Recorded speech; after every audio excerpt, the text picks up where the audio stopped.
that tense moment. Got it. Right, okay. You are now live, Chair. Thank you very much, Janice, and thank you for your help in the background. So good evening, members, good evening, ladies and gentlemen, and welcome to the Adult Health and Social Care Scrutiny Board on Thursday, the January the 19th. I think this month has passed very, very quickly. I'd still like to wish you a Happy New Year for those I haven't seen. So I hope it's been a good start to the new year without any massive challenges other than budgets, of course, which we'll go on to. Item number 1 is substitutes nominated for this meeting and apologies for absence. I've had no apologies, and as far as I'm aware, there are no substitutes for this meeting. Item number 2 is members' interest for members to declare their interest at the relevant times. Item number 3, admission to the public. It is not recommended that the public be excluded from the meeting, and anybody joining us, you're more than welcome to join us on YouTube. So welcome anyone listening in, and hope you find the meeting extremely useful. Item number 4 is minutes of the Adults Health and Social Care Scrutiny meeting held on the 8th of December 2022. I moved those as a correct record. Colin, can I second that? Anyone wishing to comment on those before we move on and accept them? Okay, right, all those in favour in that case? Excellent, okay, superb.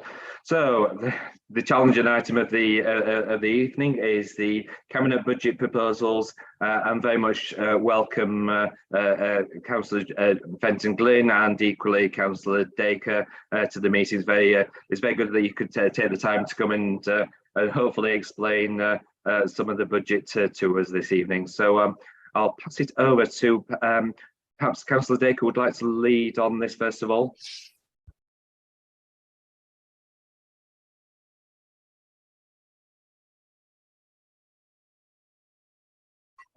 I might, if I could get it to unmute. Okay, right, well, I have to say I wasn't actually expecting to lead off on anything. I mean, I take it you all, the document isn't in the papers, is it? But I take it everybody has had a copy.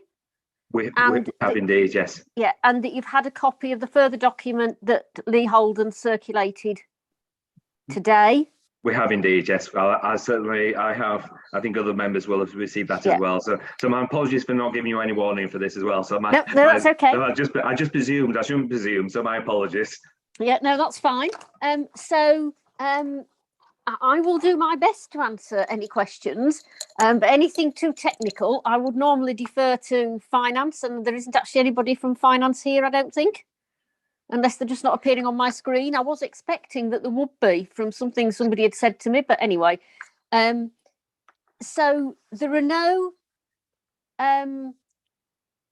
proposals for savings or growth or investment in the budget which specifically relate to this directorate, but there are obviously things in the earlier on in the budget that do relate to this and talk about the grants that have been received from government, and they're set out in one of the tables showing what grants have been received, and there's comments in the text about the fact that some of that money is, if we look on page, I don't actually have any page numbers on the one I've got, so it'd be page 1, 2, 3, 4, 5, 6, 7, 8. Page 9, there's a little table which showed the original medium-term financial strategy deficit and then settlement and other changes, and that effectively is the improved position that we were in after we got the local government financial settlement, and that includes a number of grants which, as you can then see from 10, 11, 12, page 13, I think it is, where we have the summary of the budget and the council tax retirement requirements. You see what a lot of those grants are called, and a lot of them do relate specifically to this directorate. So they do factor into the budget in that sense.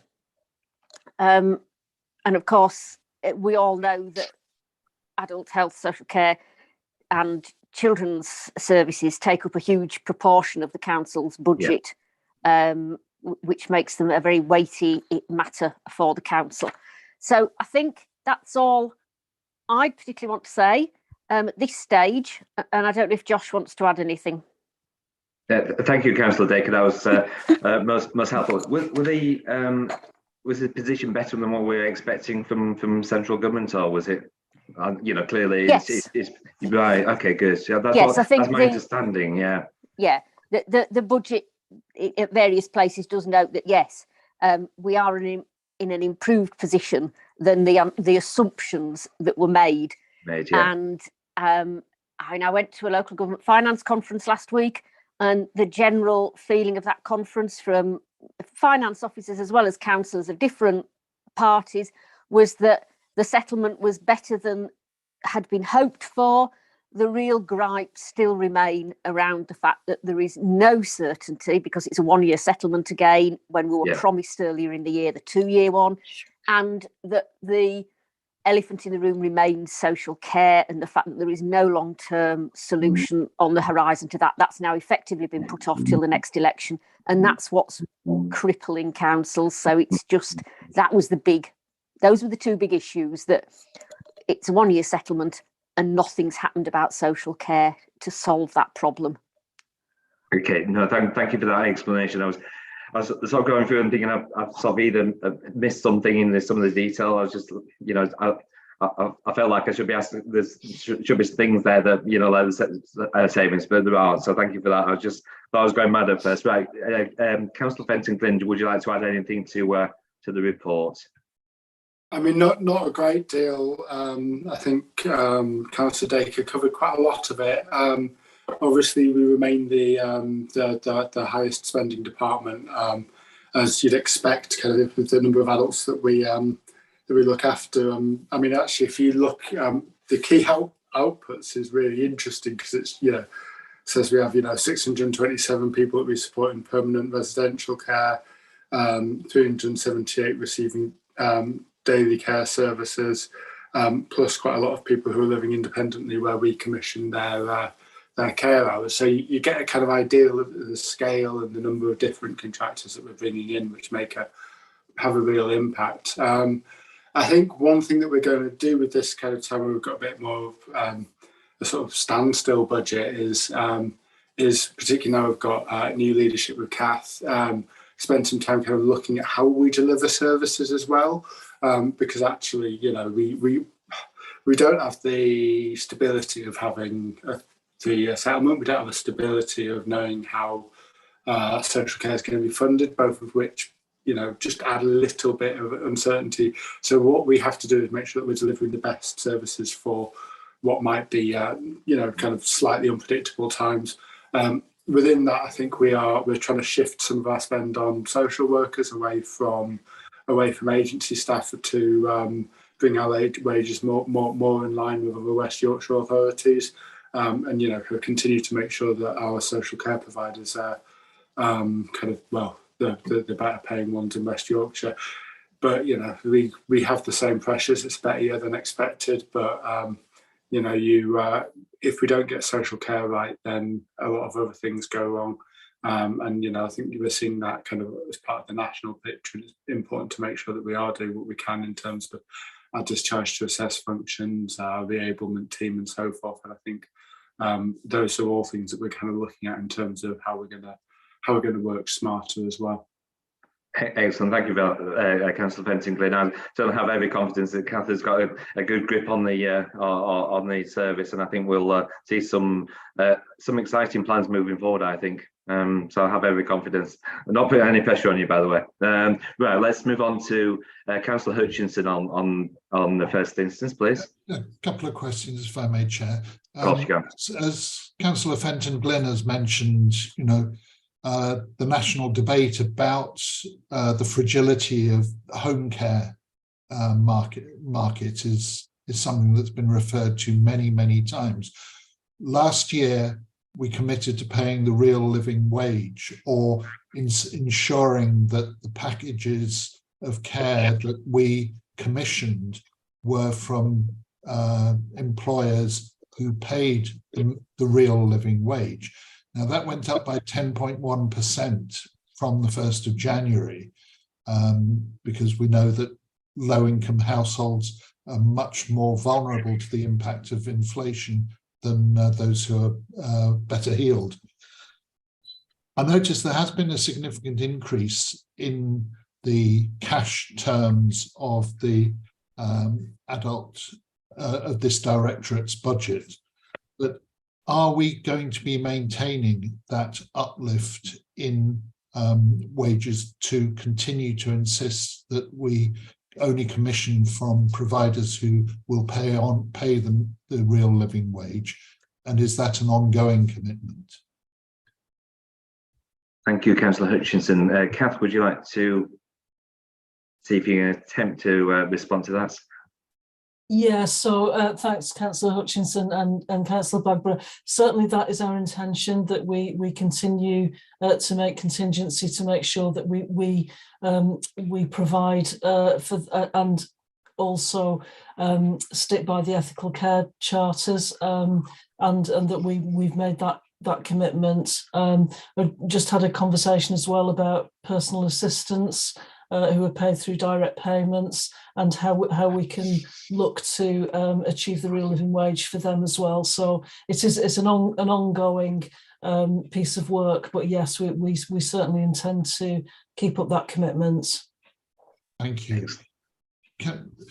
Although there may have been some sort of happy faces with the outcomes of the autumn statement, one area that didn't get a mention at all was the public health grant, which has been flatlining for years now. I was wondering what impact, I mean, we haven't had that grant announcement yet, but it's anticipated to be the same as last year in cash terms. What impact is that going to have on our public health services, including health visiting and school nursing services, as well as the other services that we have to provide, going to be? Debs, would you like to come back on that, please? Yeah, thanks, Councillor. Thanks for the question, Councillor Hutchinson. Yeah, you're absolutely right. We still haven't been given our grant allocation. We haven't been informed what our grant allocation for the coming year will be. We are working on the basis that it will continue to be flat, so a real terms reduction in the budget. And I'm afraid it's going to be very difficult, really, for that not to. We've done everything we can to try and ensure that doesn't impact on the services that we particularly those that we commission from partner organisations. I think during the pandemic, we continued. We rolled forward, quite rightly. We were very busy responding to that. We rolled forward our contracts, and I am concerned about our ability to continue to get the same level of service with the resources that were put in, that we're able to invest in some of the services, like health visiting, school nursing, NHS health checks, I'm trying to think of some of the other drug service and sexual health. Yeah, absolutely. So one of the things that we're aware is on the cards is a change in the provider selection regime for the sort of the procurement framework that governs public health and NHS services. So if that happens, we're really keen to enter into conversations with all of our providers about what can be delivered with the resources available. But I think it's really important for me to say as well, Councillor Hutchinson, that I think some of the challenges that we're seeing in the system at the moment are, may well, the lack of investment in prevention and public health and helping people stay well, it is likely to be contributing to that. And public health services deliver quite significant more return on investment. You get more for every pound you spend in this bit of the system than in the bits of the system that are looking after people that are ill and unwell and dealing with emergencies. So I have to be honest and say it is something that's a concern. So we do await the notification of what the grant allocation will be. Excellent. Thank you for that, Debs. Do you have a further question? Just one final one. Of course, yeah. I may. Last year, there were a number of savings projects built into the budget for this directorate. One of them was the proposal to reduce day service provision from 3 sites to 2 sites this year. And I was wondering whether that was saving £100,000 per annum. I was wondering if that was still going to be going ahead. And the big one was the review of early help and prevention assessment resources. And I just wondered whether that had delivered the £180,000 of savings that were built into the budget last time. And if so, what effect did that have on the service that the public were receiving from our services? Thank you, Councillor Hutchinson. Kath, are you able to respond to that, please? Yes, thanks, Councillor Hutchinson. So I think for this year, we have delivered the savings, and we've delivered some kind of non-recurrent savings from our day services and day centres and other parts of the service. What we're now planning for next year is a transformation plan around the whole of adult services and wellbeing. So what that means is that we will be looking to work in a very strengths-based way, to be using our community assets, and I can see Debs nodding, and we'll be working very closely with Debs. So we want to change our services, and Councillor Bradbury kind of referred to it earlier as, kind of exciting and new ways of working.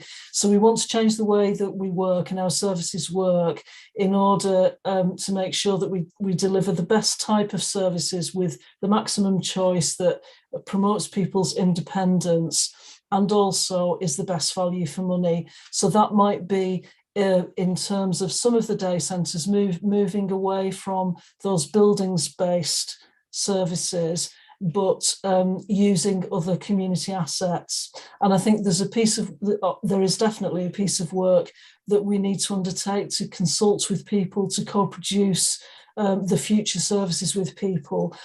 So we won't be just closing day centres willy-nilly, but we will be working with local people, with communities and with members and with staff as well, to make sure that we do genuinely co-produce and co-design new and different services that deliver what people need and want. I'm sorry if that's a bit vague. No. Maybe that's something that we need to be looking at later on in the year. Absolutely. Chair. Yes. Yeah, thank you, Kath. Councillor Dacre, do you want to come back on that point, or is it a different point? Thank you. Yes, it was just that point. It was just to say that we do keep a close watch on directorates and the savings that have been allocated to them, and they're reviewed during the year. But clearly, if circumstances change and it appears that for whatever reason a saving can't be made, or that other savings can be made which will deliver the same, then we're not going to insist that a particular saving goes ahead regardless. So what I can say is that people should be reassured that it isn't just a case of saying, oh, the directorate's got to do this, and then everybody forgets about it. We keep on and we keep asking and we keep examining, and that's really part of what Kath has been doing since she got here. She's brought a fresh pair of eyes. She's going to be looking at all of those things, as she said, but it doesn't just lie there, not being checked. Thank you, Councillor Dacre. Kath, do you want to come back on that point? Yes, thanks, Councillor Dacre, for that comment. Absolutely right. And I think to kind of maybe understand it better, that this is our statutory duty. So adult services have got statutory duty under the Care Act, under other legislation as well, the Mental Health Act and Mental Capacity Act, but primarily the Care Act to assess people's needs and to deliver services to meet those needs. But we're also very mindful, and I am as the DAS, that we've got also statutory duty to deliver a balanced budget and to deliver the best value for our budget and the public purse. So that's the work that I'm describing in vague terms, but we will have a proper transformation plan to deliver both those things. So to make sure that we do meet people's needs in a different and better, in lots of ways, way, at the same time as making the best use of our public money. Superb. We look forward to seeing those in due course. So thank you for that. Right, Councillor Barnes. Thank you, Chair. I think when it comes to social care, I think when we talk about it, there are more elephants in the room than there are often in the wild. So I think that we'll move on from that. I think question. I think we've heard a few things. 1 year budget, standalone, relatively not on. We're seeing problems in the NHS, and we're seeing issues with bed blocking. We're seeing issues with a push of to get people out back into their homes, which is the preferred option. And I think there's always the preferred option. I'm not sure. Probably a question for Kath. Does she think that this budget gives her sufficient money and resources to accommodate that potential increase? Never mind the demographic increase and the demographic changes that we're seeing, but is this going to give her sufficient resources in the short, medium, and long term to manage the people that are going to be coming out of hospital? I've got another question after this, but that's the first one. Okay, thank you, Councillor Barnes. Kath. Yeah, so thanks, Councillor Barnes. So in terms of sufficient funding in demographic growth, we have factored in some funding for demographic growth within this budget. So that's one thing. In terms of sufficient funding, I think I would say cautiously yes, in terms of if we do things differently. So I think we can't continue to spend at the level that we do in the same way and not get the best value, if that makes sense. So I think kind of reducing our bureaucracy, reducing our inefficiency, and making sure that we make the best use of the resources that we've got will deliver, will pay dividends. Okay, I think you're setting yourself up for a future item on the work agenda for us to review and go through that. I think that's a guarantee there. I think the second question, Councillor Barnes, just before you go on, can I just bring Councillor Fenton Glynn, because I think he wants to respond to that same point. I think. Yeah, it's a good point, Mike. I think particularly, it's worth being aware when we talk about getting people ready to kind of get them out of hospital, but there's a bit of nuance to that as well, because you get big chunks of money like the government gave out nationally last week before. I don't know, it's all January's almost into one for me, to get people out of hospital. Now, that's obviously welcome and something that we kind of need support for, but actually part of there's not just a whole kind of load of beds that we can put a hospital ward in the care homes that we commission from. So I think part of what we're trying to do in terms of our forward thinking is making sure that we've got capacity in different homes. I think that's going to be a bit of a question for us as well. And actually, we are reviewing those things, particularly making sure the discharge to assess pipeline is working well, and that's one of the kind of ongoing reviews that I think Council Fresh Pair of Eyes are looking at. Yeah, I think. Sorry, can I just come back on that? I think I hear your point, and I think but then again, you've then got people being discharged from that situation back to their own homes, and making sure we have sufficient resources. I'll use the word resources, and money often is the driver for resources to manage that process. And we're going to be putting a lot more. And I know we're not talking about primary care here, but the pressure that's going to go on other departments, other areas, and primary care we'll be the ones who are, we're the backstop, I think is the easiest way of describing it. And that's what I'm going for. But thank you for that. Thank you for that. Yeah, I think that's a fair challenge. I think we aren't seeing Calderdale what you're seeing, reported in some authorities where there are kind of real problems with people being kind of inappropriately discharged. I'd say that I can see Catherine's come in, so I'll let her speak to that as well.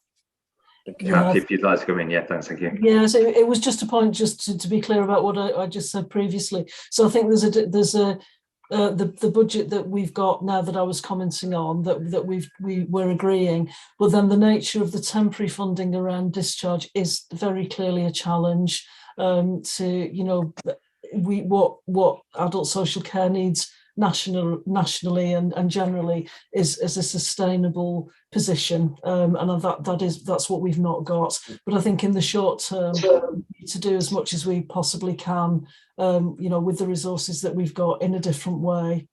But that temporary funding is a challenge. Thank you for that. Josh, you've got your hand up. Is that a legacy hand? Sorry. You can't get the staff these days, Howard. I think the other question is one of the key aims and of this council is reducing inequalities, and this might be more aimed at Debs, I think. But how far does this budget go in that aim, in that goal, in terms of reducing inequalities? And is there sufficient resources? Once again, I'm going back to that phrase, sufficient resources. We're playing budget bingo tonight, folks, in meeting that. Debs, do you want to come back initially? Yeah, I mean, I can try. I think I guess I can't comment on lots and lots of other broader elements of the budget, but I think there are some real opportunities by us working better together with our partners to sort of pool resources and using some of the approaches that Kath has talked about, where we actually work with our communities, understand what we've got and what the strengths of our communities are, and support people to be well, to be healthy in the first place, and to support others that maybe do need some support. So for me, there's something about the work that we're doing that I'm really excited about, that we're doing in Central and North Halifax particularly, which are the areas of Calderdale with the poorest health, with the experiencing the greatest inequalities. I was testing out some of those different ways of working in those areas, working very, very close with the community. And I'm just looking to see if anyone was there, but we had a really useful session this morning about how we work with communities so that we're really clear about what organisations do and organisations do together. We're really clear on what we do together with communities, and also we're supporting communities to do their bit and play their part as well. So I think the way that we're focusing that work on those areas of Calderdale that where health is the poorest, I think is really, really important. And this is about getting better value for the money that we spend, rather than that needing lots of extra resource. It's about changing the way we use some of that resource. So I think for me, that's where the conversations that we're having and the discussion we've just been having in this forum, for me, that's where there's a real opportunity for us to really get to grips with tackling inequalities. Thanks, Ed. One thing that we did do quite some time ago is do a session in relation to mental health, and we got all providers and people together. And I think sometimes it's actually quite useful to actually do something similar in different fields. So actually we get a grip as to we know what's out in the community. We often work in silos, I think, and I think it would be really useful to do such a session in the future, I think. So, Councillor Kingston, please. Thank you very much. As usual, I've got a few questions, although Mike's already stolen one, of course. But I will back up what he says. I think it's a good idea for us to have that on the work programme, to look at bed blocking and what capacity have we got? Are we creating sufficient capacity? I'd love to see some data about how much beds have been blocked in Calderdale. I'd like to see some data around that. Is there something more that we should be doing to ensure that that's not happening here? that we've got sufficient capacity to get people out of hospital quickly. So my other questions, I just wondered, I can't see, because we've not been given comparative data for previous budgets, so I don't know what the actual increase, what the planned increase in the AHSC budget is. What is the size of the planned increase, and how has that been assumed? How has it been calculated? How much increase we need? So there's nothing for us to be able to tunnel in and be able to see how you've decided how much more is going to be required, and for us to be able to look and like assess, have some things been missed out? Has anything been omitted from the considerations? So I'd like to see that. I can't do it. Some reassurances might help. Shall we start with that? Is there anything anyone wants to say about that? How it's been decided, how much increase there should be? Yeah, Councillor Dacre, do you want to come back on that? You've put your hand up. If you don't, I'll forgive you.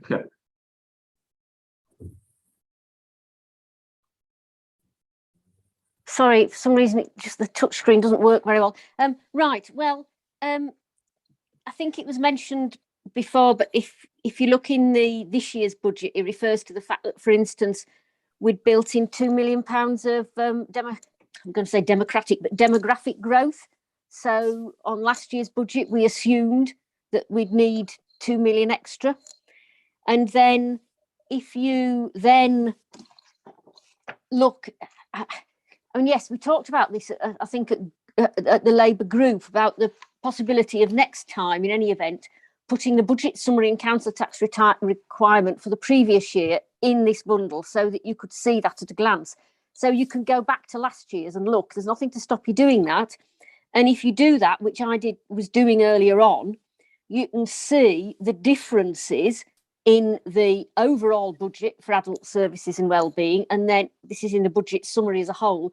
And then you can see from the general funding, you can see the differing levels of the varying grants. So this budget gives you the assumptions that we made, and it also refers to the fact that we decided we needed to build in that money for demographic pressures and social care, and make sure that we kept our frontline spending going. But then you can see what the difference in the different grants is and how it's gone up. So you can if you just keep your previous years, you can compare how it's increased. So it's a mixture of what provision we think we need to make, and we decide before we know what the settlement is, and then adding on to that, it's the money that you actually get in the different grants and what it's supposed to be applied to. So that's how you would compare it. And so, for instance, last year, I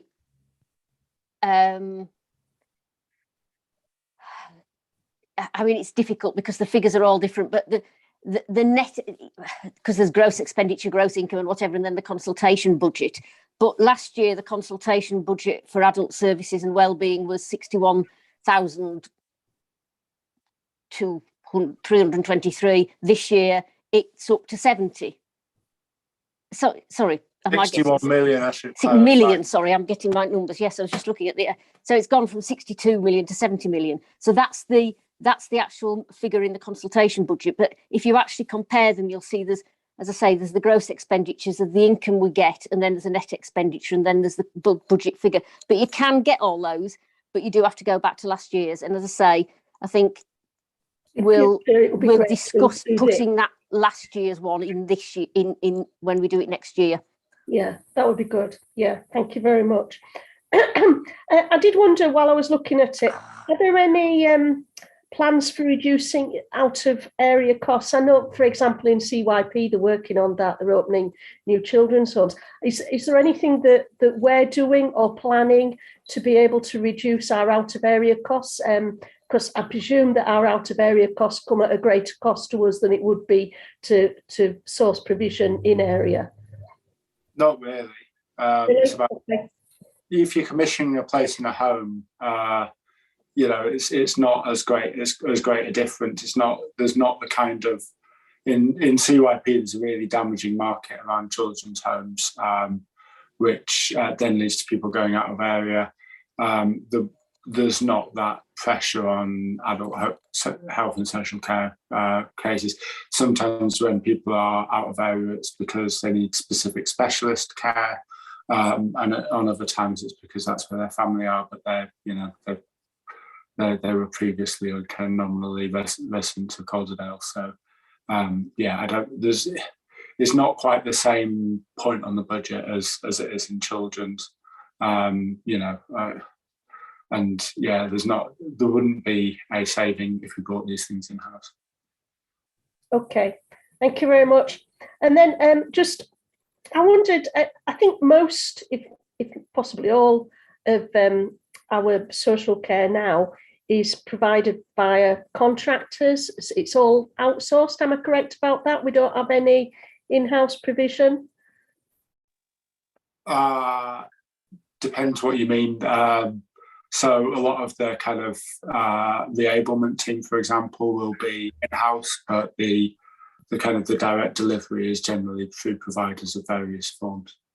Yeah, I know. Is it Local as one of our partners? That is it them that do reablement or not? No, the reablement is done by our team that we have. Although we do work with some specific care providers. So, for example, Welcome Independent Living have a contract with us to use those specific skills for people that need particular higher levels of support and physio. For example, I use reablement as an example because actually it's one of the things where we're probably a bit closer to the residents. I just wondered if there'd been any evaluation done anywhere about, since there'd been a move to outsourcing social care, has there been any cost evaluation about what value for money we're getting from outsourcing compared to when provision was made in-house, and whether it might be something that would be worth looking at just from a financial perspective? It might be worth looking at future provision. I'm not, it will not shock you to know that I'm not ideologically opposed to that sort of idea. I think at the moment the issue is that that to make it work doesn't quite work with the way that the social care market is currently structured. I'm not aware of, and I'm fairly sure that I don't know of anywhere that is providing kind of in-house social care services. I'm fairly certain that there's not a council that's doing it, and unfortunately there's a reason for that. But I'd say that we do the particular kind of high demand cases. We do have a bit of a closer watch on. But it's always something that we'd look at, and we involve ourselves more when things aren't working as they should do, and that's, I think, the kind of most important thing is making sure you get the high quality of care. That's my questions. Thank you very much. Okay, thank you, Councillor Kingston. Catherine's had to leave, but if there's any questions, she will pick them up after the meeting. Councillor Shuka, thank you for waiting there. Thank you. So much of my questions were in a similar vein as to Anne's. I guess how often do we review the packages? So once we agree to spend, is it annual review? And how do we ensure that we're getting good value for money, especially in those specialist niche, care areas? Second question is, there's been a loss of care home beds and care homes in general over the last 2 years. So the latest one was a care home that closed, lost 37 beds in the north of Halifax. And I guess, what's the reasoning behind it? What steps did we take to support and to keep provision here? Because I'm guessing once that provision's left our town and borough, and if we're not in a position to step in, then all the care places at whatever sort of health sort of specialism would have to be sourced out of town, which means that it's that bit harder for families to connect and stay in care and stay in touch with their loved ones in care. So that was a bit of a concern. Yeah, Councillor Shook, I think that we might need to put that on a work programme as well, if that makes sense to members, because I think it's not something that's it's not an easy fix, and it's not something that's really part of this budget process, even though it's got a mega impact, I guess. Councillor Dacre, do you want to come back on that? I think you're right that it's not strictly related to this budget, but it's one of those problems arising from what I said at the beginning, which is that everybody is finding that the whole system isn't working, and that's why homes are leaving, companies are leaving the business. In terms of how long are contracts and how often do we review them, that depends on the contract, basically. There just isn't one answer to that question. And in terms of what do we do to keep a home going? I mean, I don't have any details about individual homes in this borough.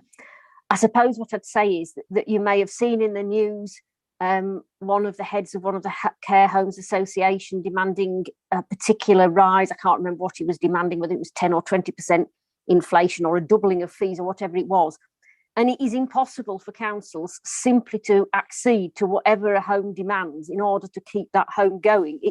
It is not. It just is not feasible. We don't have the budget, and if we had to do it for one, then we'd have to do it for all, and we cannot do it. So what we do and what we have done for a number of years is we work very, very closely with our care homes, and we try our best to support them. And some of that is financial, and some of it is in very many other ways. And I think that close working was accentuated by COVID. And I think the fact that people from care homes turned up to Ian Baines' leaving do is a testament to just how well he worked with them and what good relations there were. So I think in as far as we can, we do absolutely everything to keep them going. But ultimately, most of them are in business. And if they can't make it work, they're not going to stay doing it. Thank you, Councillor Dacre, for that. I'll just add to that.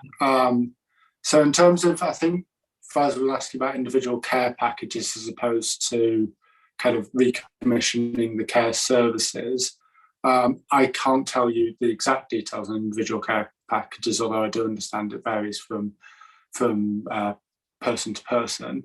In terms of care home closures, I'm loath to go into any details about any individual care homes for understandable reasons. What I would say is that we tend to work very hard with, very closely with care homes and make sure that they are able to provide it insofar as is possible. There are obviously with it can sometimes be a difficult market, and there can be other impediments that stop care homes from continuing to operate. Another thing that I'd say, though, is that we are moving, and I think this is a national move, not a Calderdale move, more to extra care than kind of residential care. So, which is why we have places like the Railway Bridge View, for example, in Brighouse, which is extra care, and that's basically because it's the thing that more people want. People don't necessarily want to kind of if you'll excuse the kind of the lazy terminology, but the kind of nursing home model where people are, almost over medicalised. So when Kath talks about the kind of strengths and assets-based approach, she's talking about making sure that we look at what people can do and how we can support them to live a good and full life. And actually, that's what you get in extra care as opposed to care homes. So we do have something less than that.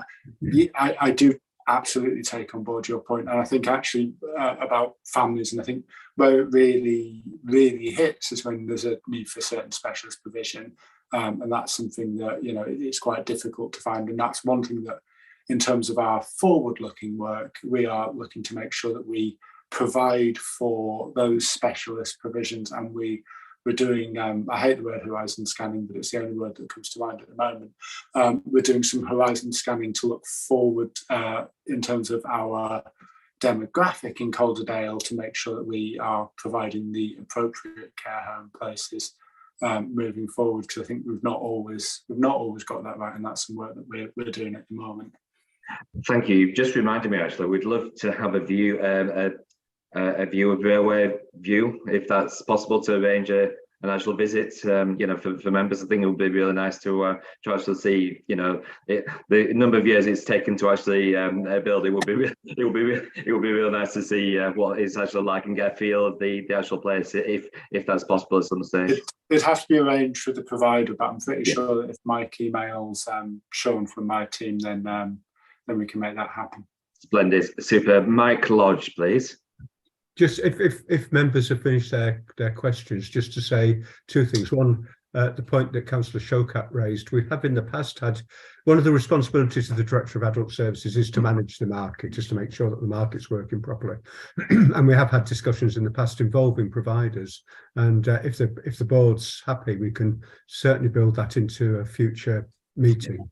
And it's probably something that you might want to do on an annual basis and have it as a regular item. The other thing just to say is that we will, Bella and myself and Janet will put all the comments that have been made into a detailed report that will go to Strategy and Performance when it meets on February the 8th, and then be forwarded to Cabinet when it discusses the budget again in February. So that's the process that we're undertaking. Excellent, thank you, Mike, and thank you once again, Councillor Dacre, for coming and springing upon you. My apologies once again for springing upon you doing the intro, but it was an excellent intro, so thank you for that. You're more than welcome to stay to the meeting for the rest of the meeting, but I appreciate that you may have other things that you may wish to do. So have a nice evening, Councillor Dacre. So thank you for your input this evening.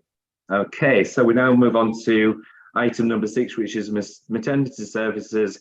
Chief Nurse Calderdale and Kirklees NHS Foundation Trust, and it's whilst it's a verbal report, we have been circulated a wonderful PowerPoint presentation. So I'm presuming, do we have Diane Tinker, Debbie Winder? My apologies if that's not the right pronunciation.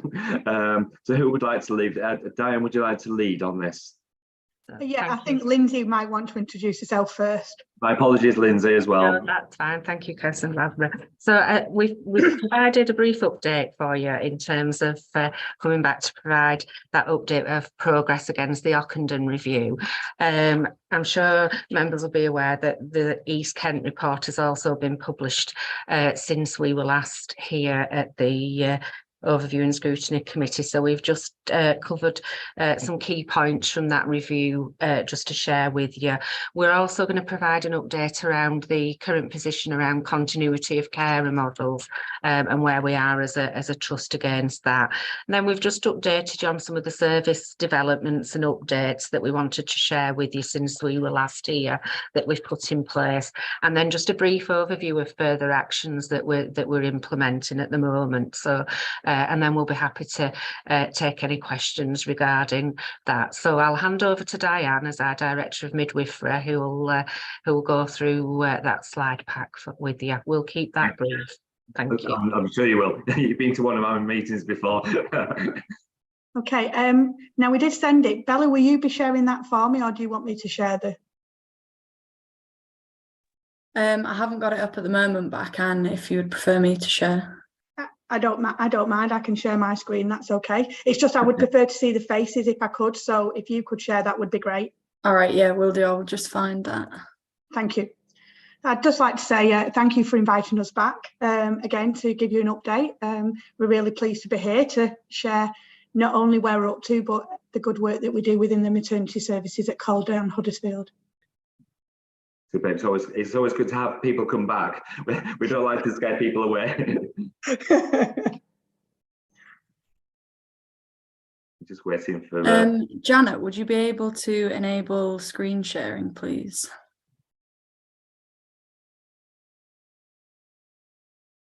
technology is wonderful until it starts going wrong.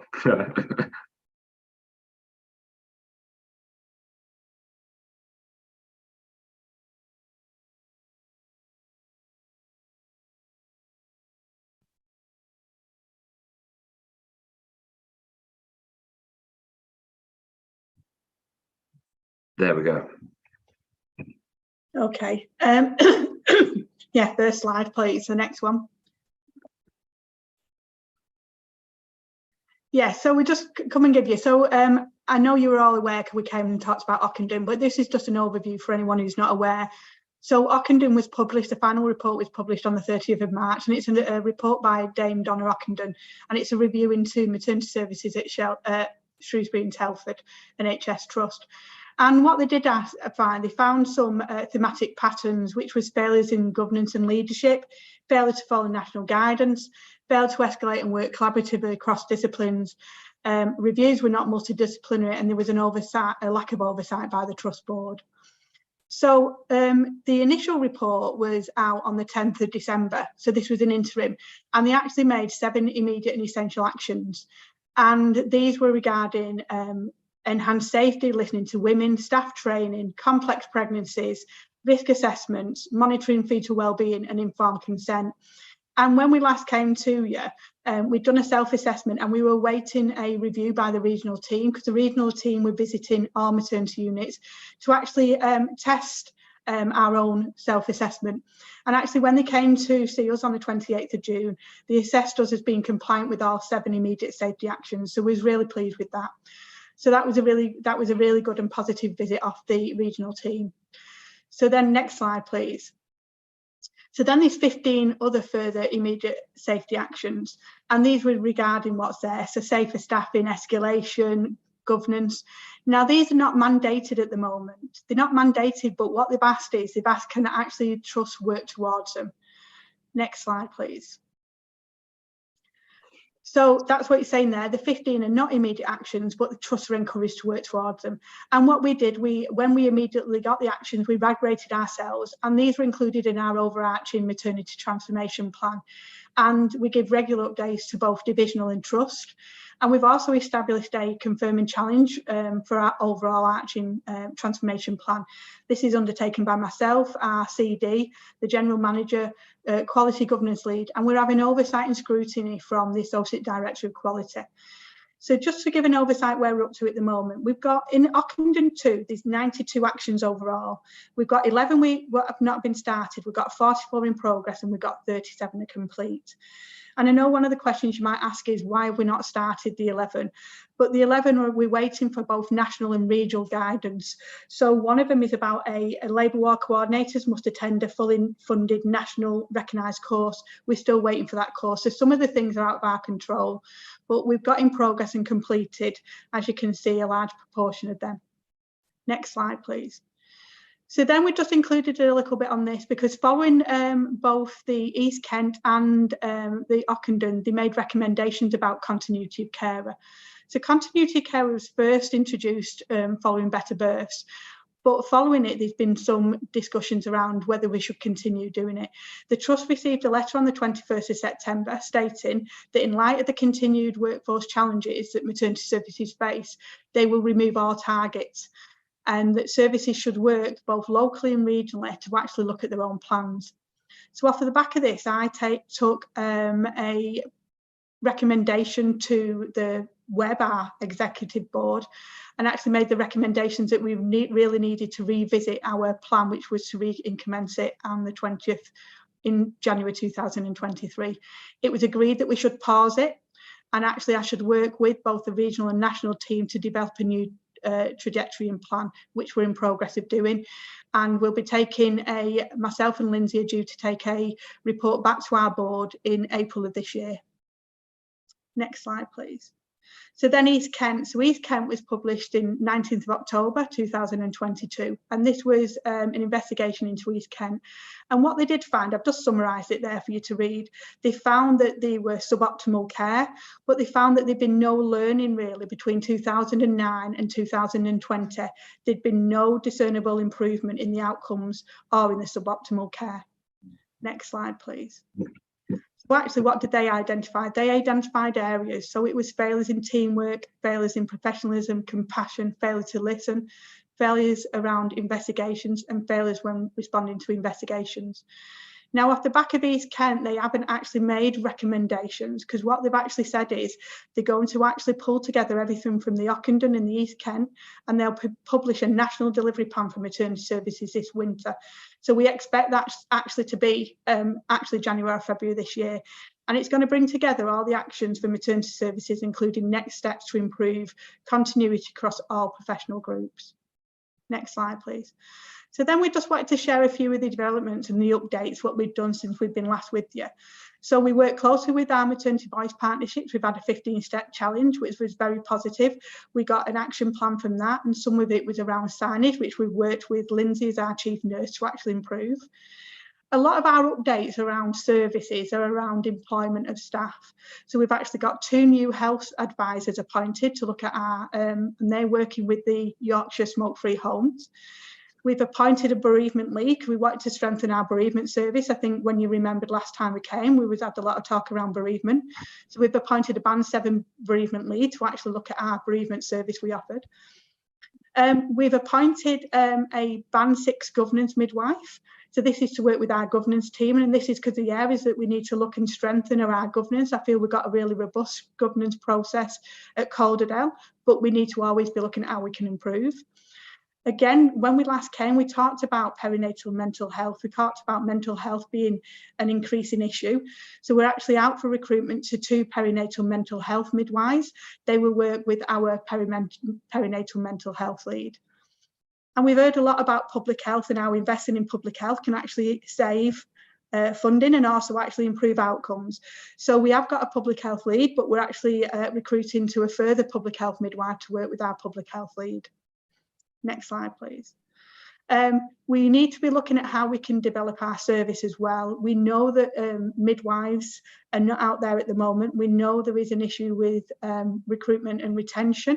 So actually we're going nationally. So it's been a very successful within the organisation to recruitment of international nurses. So we've just received funding for going out for recruitment for 5 international midwives.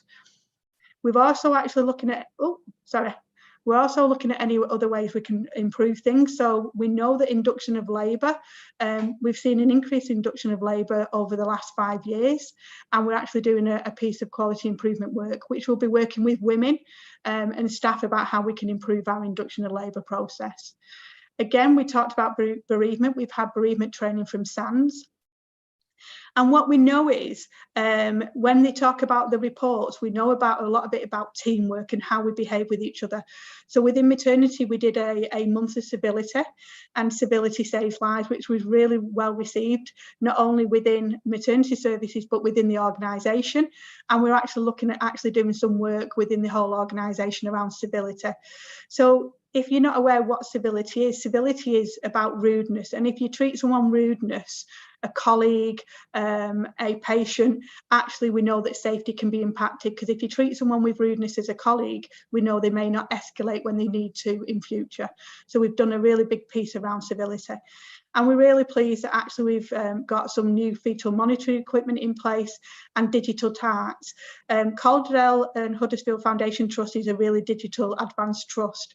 And I think the fact we've got new carts in all areas, it's just strengthened our digital technology. So just next slide. So what we're going to do, further actions, we continue to progress our actions against both the 7 and the 15 essential and report to our board. We're awaiting the national delivery plan for maternity services, and we continue to work with the regional team on our trajectory for maternity continuity of care. That's a whistle-stop tour and a quick summary, but any questions we'd be willing to answer them. Thank you. Thank you very much, just get back to the full screen without confusing me where everyone is. it's always confusing. That's excellent presenters. It presented with passion, which gives me real confidence that actually you're really caring about the, you know, from since the last time you came and wanting to improve various aspects. So I'll take them in the order that I saw them initially. So I think it's Councillor Kingston first, please. Thank you very much. I apologise. Sorry about that. I've got a dicky camera. It keeps going off. I know. I apologise. So, like Councillor Blackburn said, the enthusiasm with which you present that tells a lot. Thank you. Yeah, I appreciate it. And it makes it easier to listen to as well. So that's just a byproduct. But it's wonderful that you've got that passion in what you do. My big question was about it's an aside really, just about that you've seen an increase in the induction of labour. Yeah. And I wondered, why on earth is that? It's national guidance. So historically, probably going back about 5 or 6 years, we would induce ladies at term plus 12 to 14. That was the national guidance. Actually, within the last year, it's changed and it's now term plus 7. So straight away, you're in, yeah, so straight away. So it's national guidance. We're in line with national guidance. We're following national guidance. We're not alone in seeing that rate increase, but it has made a big increase to our induction rate. And obviously, when you increase anything, you know you're always going to, we were prepared to do the induction for term plus 7 and 14, but now it's just, yeah, so our induction rate is around 40%. Wow. And like I said, we're not alone. That is just how it is. So what we wanted to do, we wanted to look at it. So I've commissioned a quality improvement piece of work. So it's one of our midwives who's doing 14 hours a week to work on this. She's looking at not only what information we give to women, she's going to work with our MVP of what they want. We're going to actually work with our consultants and our medical body about what we're saying to ladies when we're offering induction, because it is an offer of an induction rather than they have to be induced. Right. So we're looking at all the information.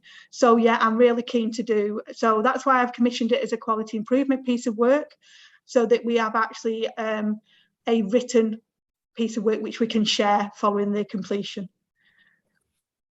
I'll go off and do it because it's outside the remit of this. I'll go off and do my own research about it because I'd like to understand why the guidance changed. The guidance changed. The medical foundation. So the guidance changed because they said the increase of stillbirth increased after term plus 7. That's why the guidance changed. Right. Yes. Thank you.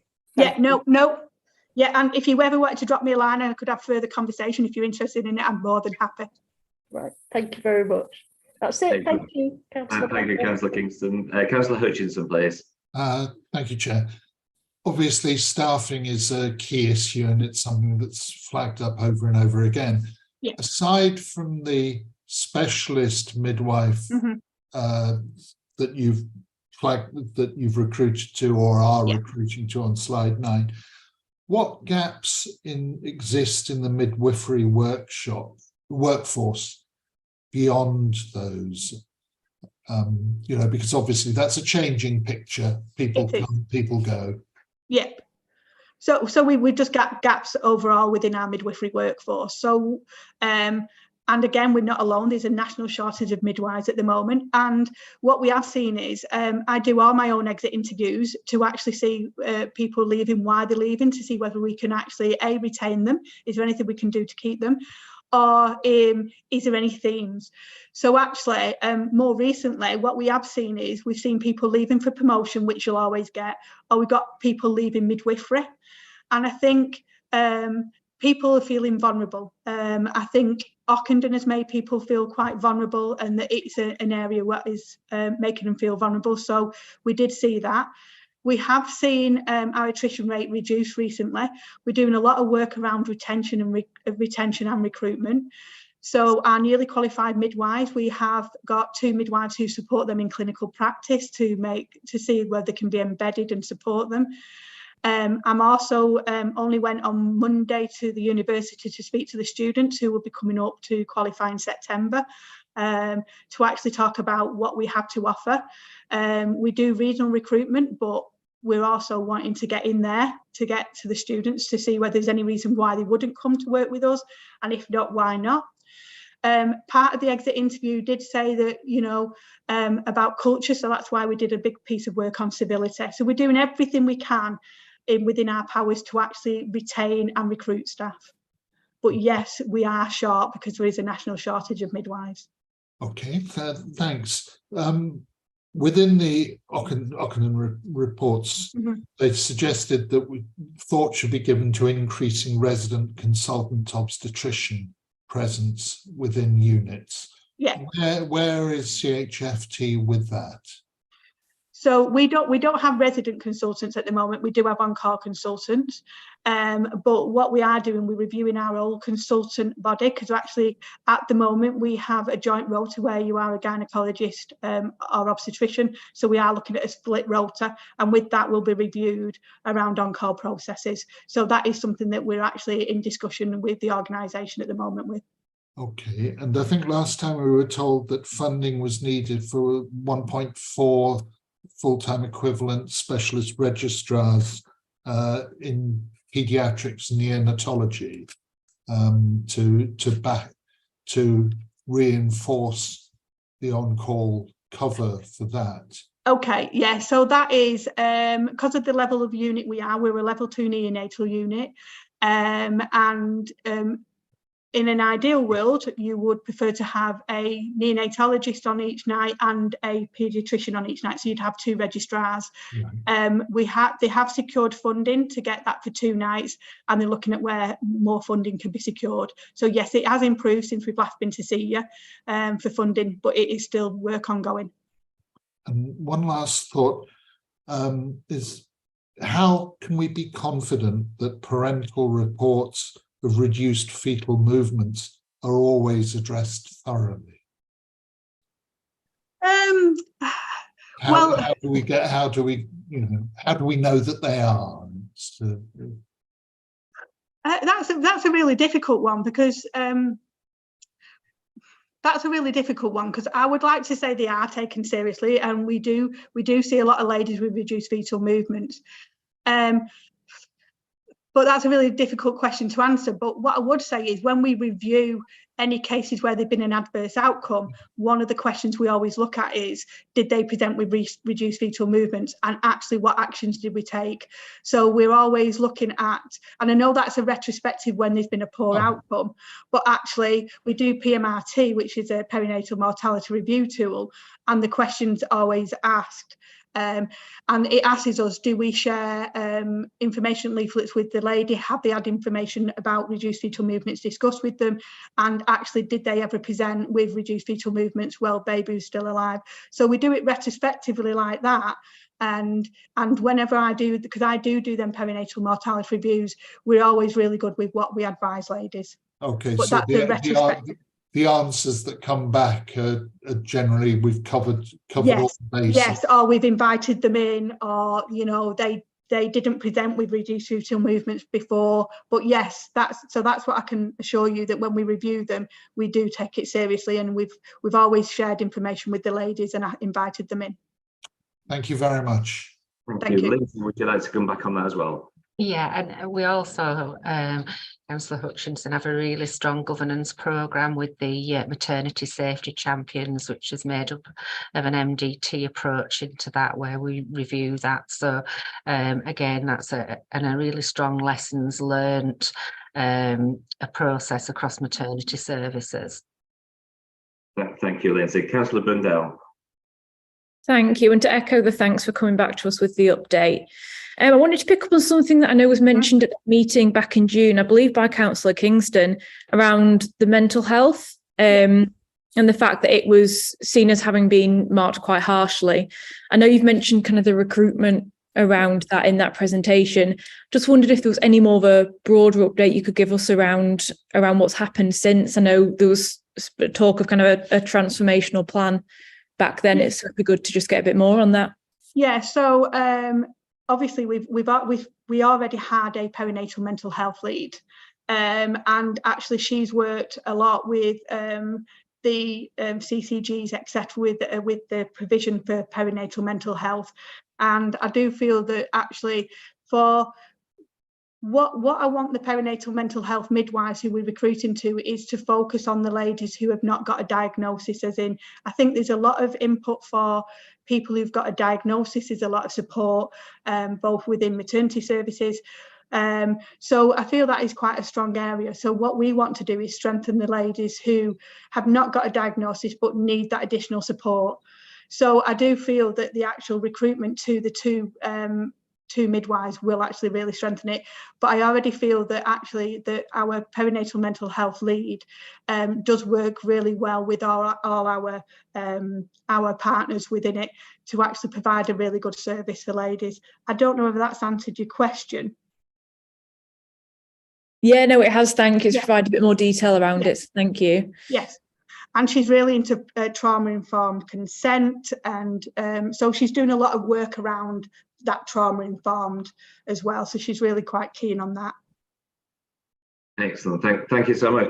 It's extremely clear to me that you're really, as I say, passionate about the service. You want to self-evaluate where possible, want to improve. And I think this is really good and really positive to come back, which is what we'd like to see. Absolutely excellent presentation. It just really fills me with confidence that actually Calderdale is providing an excellent service. And we'll continue to do. As always, we'd love for you to come back at some stage and continue to update us with the additional progress that you've made. And we aim to be the best. I'm sure you aim to be the best too. So yeah, We do. No, so thank you so much for your patience by staying on. I know we had to go through the budget process, so thank you for your patience on that as well. If you'd like to stay, you're more than welcome to, but I equally understand that you have more pressing things that you may wish to do. But thank you so much for coming and presenting with passion. Thank you. Thank you very much. Thank you so much. Thank you. Bye-bye. Bye. Bye-bye. Excellent. Okay, so item number 7 is the work programme this year. So I'm looking for, where's he gone? We lost Mike. Yeah. Oh, Mike Lodge. Very, very briefly, Chair. Thank you. I'm sure you'll all want me to send an email to the people from Maternity Services thanking them, because I could see around the room how pleased you were with the presentation and the questions, the way they answered the questions. So next month is the discussion, and it's a one-item agenda now, and it's the discussion on community services, both provided by the NHS and social care, that will then feed into the Calderdale and Kirklees Joint Health Scrutiny Committee when it meets in March. So just a reminder, that is the meeting that will be observed by at least 2 members of the peer review team for the Local Government Association, probably the 2 councillors who are on the team, but maybe others as well. And it's in person.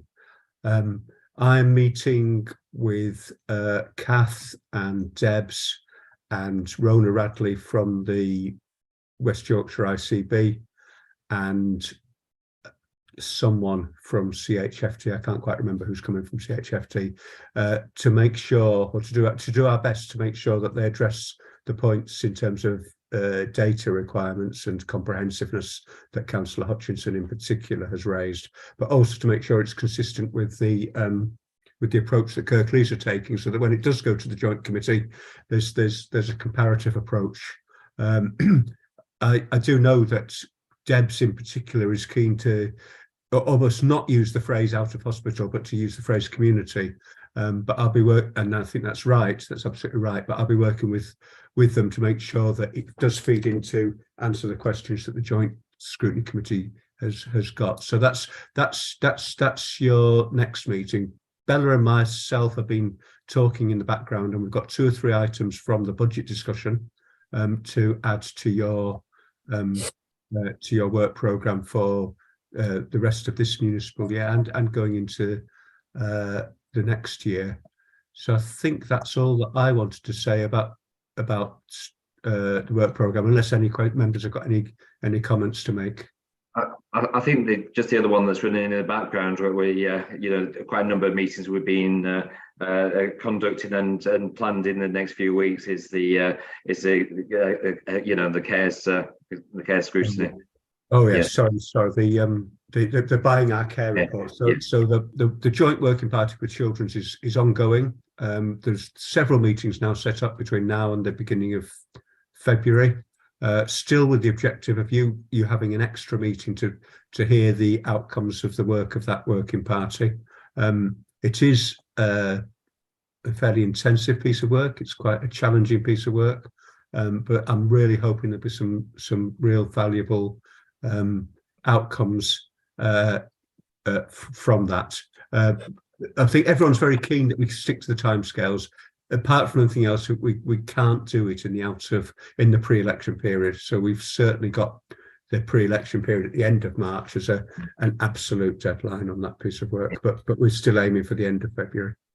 Indeed, and the other final one for me is dentistry. Really, I think in memory of Councillor Green, the former Councillor Greenwood, who unfortunately died. I think she was very passionate about this. And I think it's we keep keep struggling with this one, but I really think it's something we should resurrect and move forward with. I think the other thing, Chair, to mention is that there's been some email correspondence and some discussion about the budget discussion in particular, and perhaps myself, yourself, and Councillor Barnes can perhaps pick up a little bit of a discussion about those issues. Yeah, no, that's absolutely spot on. Councillor Hutchinson, please. Thanks, Chair. Discharge to assess plays such a vital role in maintaining the flow through hospitals, and it's very easy for people, once they've been discharged from hospital, to get lost, particularly if it's spot purchasing of beds in care homes and things like that. It was scheduled for the 8th of December on the work plan and didn't occur. I just don't want it to get lost. No, thank you, Councillor Hutchinson, for that. Mike, I'm sure you'll and Bella will pick that up. Yes, we will. We will. Oh, yes, we will. Excellent. Okay, I think that concludes the work programme as far as I can see. So I'd like to thank members for their attendance this evening, for their contribution. I think it's real key to thank the people in the background that helped these things to happen. Mike, Lodge, Bella, who's always sending me several thousand emails every single day, and Janet, who patiently helps us with the things in the technology that make this meeting happen. So thanks to all members for attending this evening. I hope you have a nice rest of the evening and a nice weekend. So thank you very much indeed. Thank you, Chair. Good night, everyone. Thank you. Thank you, Chair.